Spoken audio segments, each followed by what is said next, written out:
continue with our media availabilities here. We're now joined by tomorrow's pole sitter for the Iowa Corn 350 powered by ethanol, Chase Briscoe. If you have a question for Chase, please raise your hand. We'll get a mic to you. We'll start with Reed up front, and then we'll go over here. Reed Spencer with the NASCAR Wire. First of all, is this getting old? No, it's definitely better than starting mid-pack or whatever. It's getting old not converting them to race wins, though. That's for sure. It's been great, though, to anytime you can lead the field to green, it just typically gives you a great opportunity to get stage points and all those things. Obviously, a great pit stall selection, but yeah, I would love to. I don't know if we can make a new system where if you get 5 poles, you can trade them in for like one race win or something. Yeah, it's been frustrating from that standpoint, just not to be able to convert them. But yeah, it's definitely neat to just qualify on the pole. It means a lot to not only myself but our entire race team. And second, where's the speed coming from? Because it doesn't seem to matter whether it's a road course, a big track, a small track, a track where you've been good at historically, a track where you haven't been good at historically. You're finding speed at everywhere, it seems like. Yeah, just the race cars are really, really good, truthfully. And I felt like my entire career, even at SHR and Cup, we'd always kind of over-exceed where we probably should qualify. And qualifying's always been, I feel like, probably my strongest thing. And now I'm just in race cars that let me go, run really fast lap times. I don't do anything different from what I've been doing the last 4 years of my Cup career. It's just now my cars are faster, so I run a faster lap time. So yeah, it's been fun though to be able to do it. Today I did not think that it was going to be good enough. I got out and told my guys it was probably going to be 6th or 7th, and was pleasantly surprised that it was able to hang on. So yeah, that was definitely encouraging for tomorrow. We'll go to Ryan on your right, Chase, and then Wyatt. Ryan Kemner, Racing Experts. Chase, you were out here in June for the tire test and, of course, track walk and doing stuff today.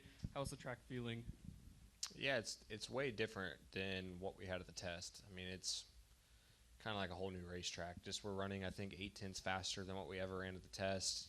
At the test, we couldn't even think about leaving the bottom, white line, and now we're way up the racetrack. So, yeah, I felt like the test really didn't do me anything. If anything, it almost hurt me, at least those first couple laps of practice. But, yeah, it's really, really gripped up. It's kind of surprising how much faster the top lane is this time around. Last year it just was really, really slick, where this time around it's just been really fast from the get-go. So, yeah, I would love to it's just tough because you're limited. You can't really go any higher because it's the old surface. So I would love to see them pave all the way to the wall. It would be unbelievable. We'd be back on the fence here. It would be so fun. So, yeah, it's going to be interesting, though, tomorrow just to kind of see what we can do from a racing standpoint. But, yeah, it was really, really fast today. Any expectations with the new tire compound Goodyear brought? From the test and what we saw today, there's really no tire fall off at all. Seems like your car just keeps getting faster and faster and better from a driving standpoint. So who knows what it'll do after 100 laps or whatever. But yeah, I definitely think that tomorrow you're going to see a lot of just different strategies, because I don't think tires are going to be that big of a deal. It's going to be all track position and what can you do to get yourself up there, whether it's 2 tires or fuel only. Who knows? It's definitely going to be a crew chief race for sure, I feel like. Chase, we'll go to your left of Wyatt. Hey, Chase. Wyatt Watson with FrontStretch.com.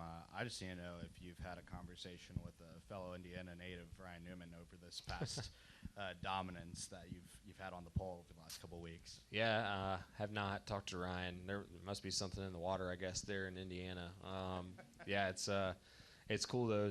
I remember as a kid, watching the Rocket Man, right, just dominate and get pole after pole after pole, and it's neat to kind of, I guess, be that guy now. It's definitely there's a lot of confidence, I think, that comes along with that, from just me in the race car. But even the team guys, there's a ton of pride whenever you can lay your head down at night and know that you were the fastest car that day. There's just a ton that comes along with that. So yeah, it's been really neat to do that. I have no idea how many Ryan ended up getting in a year, but it would be cool just to be on the same level as him in anything, because he was obviously really, really good at it. And Toyota's looked fast in practice, and now being on pole, how much does that mean to y'all just going into Sunday with the opportunity to once again close in on another win, possibly? Yeah, it's definitely important. For us, just trying to maximize playoff points is a huge thing. So, starting up front, it puts you in a really good position to potentially win that first stage. That's going to be something that we definitely need to try to do. But yeah, Toyotas, truthfully, they're fast everywhere we go. It doesn't really matter what kind of racetrack, but it seems like we've definitely kind of hit our stride here as a manufacturer this kind of last month or two, and hopefully can continue that. Chase will go all the way over to your left with Philip. Philip Jones, Des Moines Register again. As I was trying to ask a few minutes ago, we've talked so much about April, about how this is your favorite track, how you still like it even with the repave, even if you miss Old Iowa. What's it mean to win the pole here today? Yeah, it's neat. This has definitely been a place that's always been just really, really good to me. It does drive totally different, but there is still some little things that you can do here that you used to be able to do before they repaved it. Just especially kind of how you can get into turn one with the bumps and whatnot. So yeah, it's nice, that even with the racetrack change, I've still been able to kind of be decent here because it has been a great track for me typically. So yeah, glad that was able to carry over, and would love to be able to win tomorrow and get a win in the Cup column here for sure. Chase will come all the way over to your right here in the middle. Mark Schaefer with the Atomo Courier. Chase, historically, this track is really good to drivers that start up front. So how good does it feel to be able to start up front for tomorrow's race? Yeah, I knew after practice it was going to be, everywhere we go, truthfully, it's important to start up front, right, for track position. But especially after practice, just seeing how tight all the times were, and with no tire fall off, really, it is going to be hard to pass. I know Christopher pulled out in front of me there in practice, and I was just kind of stuck behind him. I didn't really have anything else I could do. So that kind of flipped a switch pretty immediately that I need to really start focusing on what I'm going to do in qualifying. And I started just trying different stuff even in practice behind him, just technique-wise, seeing if I could just find something that would pick me up a little bit of time, and felt like I found something, and was obviously able to make that work in qualifying. Any final questions for Chase? Dustin, we'll go up here at Dustin and then follow up with Reed. Dustin Long, NBC Sports. Obviously, you get the number one pit stall. That's around the bend.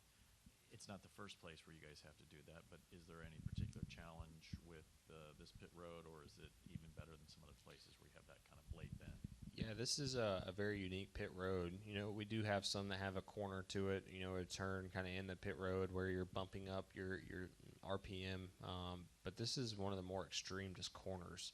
I don't know if I've ever been in pit stall one here, but I know that it's really, really blind in that corner just because it is such a tight corner. You can't really see where your turn-in is. It'll help that I'm in stall 1, but if you're in, kind of that 4 through 9, it's really easy to get lost. So yeah, it'll definitely be a challenge tomorrow. It's tough for the pit crew guys too because of the angle that the car's coming in at and all those things, but still the advantage of pit stall 1 makes it where you have to take it, but it definitely changes things whenever you pit in a corner just from your typical routine because you are bumping up RPMs, pit crew guys, the angle, everything is different. So that'll be a challenge for us tomorrow.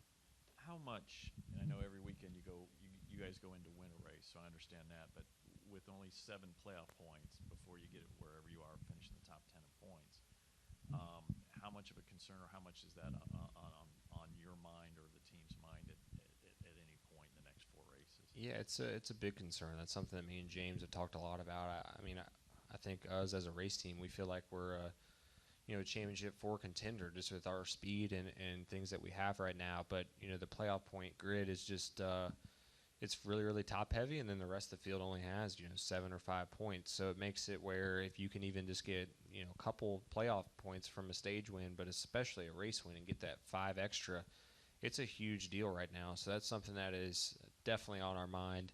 We're, I think, 12 or so points behind Blaney for, I think, 7th in points. So that's another playoff point that we're really focused on right now.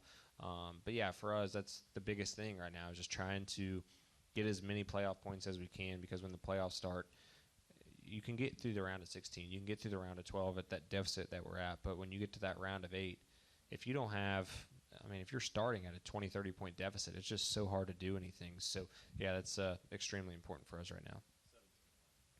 Okay. Knew it was somewhere in there. Reed?